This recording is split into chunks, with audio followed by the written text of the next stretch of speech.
Yo, what's up guys? Welcome back again. I just came back from seeing Godzilla X Kong, The New Empire in theaters. It started at 3:30 p.m. for me. This will be a non-spoiler review, so sit back and relax. For me, personally, straight up, I am not gonna bullshit you.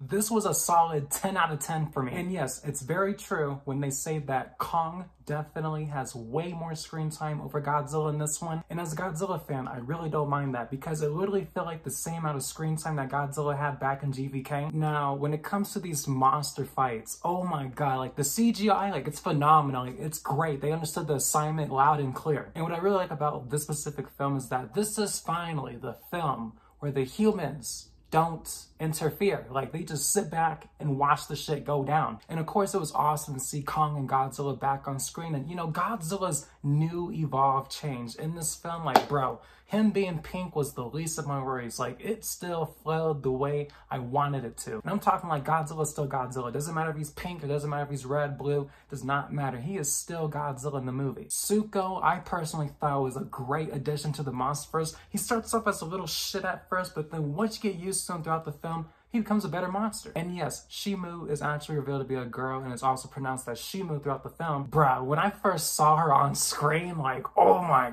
gosh, she looks amazing. Like, when she starts moving in action, like, oh my god, she was not the one to play with. Scar King was probably the only time where I sat there and I was just like, yeah, he's just not it, bruh. Because don't get me wrong, I know Adam Winger was saying that, yes, Scar King is going to be the biggest threat of all time throughout the monsterverse here. But if I had to compare him to somebody like King Ghidorah, like, trust me, Scar King is not it. Like, he was probably more of a better threat for Kong, but compared to somebody like Godzilla, like, bro, Godzilla can easily murk him in a heartbeat if he really wanted to. I would say that one of the scenes that really got me excited the most, definitely when Godzilla and Kong started fighting in Egypt again. Trust me, it literally feels like GVK all over again within the span of 5 minutes. But bruh, when it comes to the final fight of this movie, like, oh my god, I kid you not, it's definitely on some Avengers shit right there. And when you see exactly what they're fighting for, like, oh my god, it was so stressful, but also so intense as well. Now, if you're curious about those humans and how they act in this film, honestly, they were like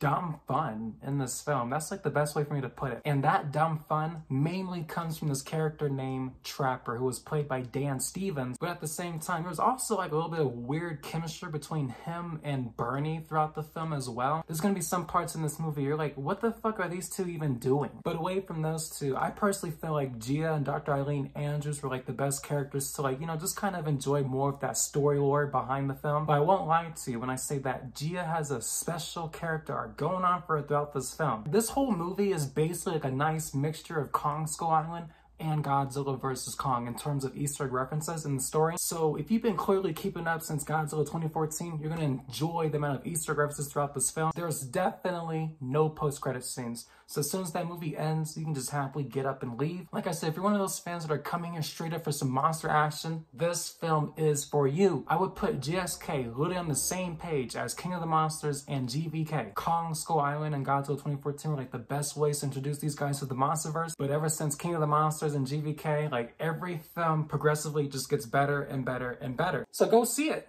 I don't know why you're still watching this video. There's also going to be one hell of a happy ending for everybody here. So please, when I say go see it, like, I urge you all to go fucking see it. If you made it this far to the end of the video, I might do a spoiler review, but you have to wait until exactly next Friday. I want to give people a chance to go see this movie in theaters. You have a whole week to go do it. So go see it and then come back and watch my spoiler review because there's so much to talk about and it's so hard to hold back on them. So please go see this movie ASAP. Other than that, guys, thank you so much for watching this video. Subscribe if you love Godzilla, Kong, the Monsterverse, and I'll see you guys the next time.